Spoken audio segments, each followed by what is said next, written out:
Hi, this is Kevin Billett from The Journey, and we're continuing our series of inquiries here into how during these tumultuous times we can find a greater, more resourceful capacity in ourselves so we can respond more healthily to what is taking place around the world.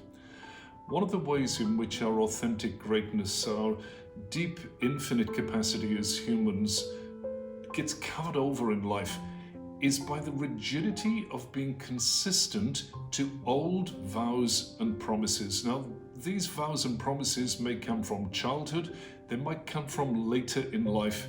The essence is we all make some vows or promises which either were unhealthy at the time we made them or have become unhealthy over time. These could be vows or promises made to ourselves, to others, to authority figures, to parents, to teachers, to life itself, to the divine, to God, to the universe. They're powerful forces, and we do have a need to be consistent to them.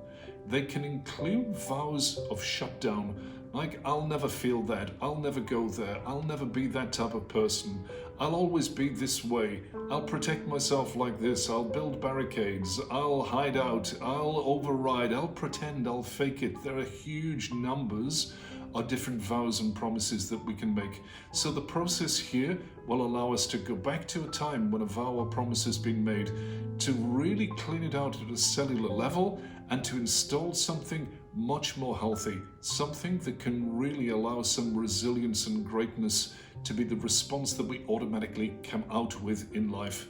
So go for it, enjoy the process, and I'll see you on another day. Thank you. Namaste.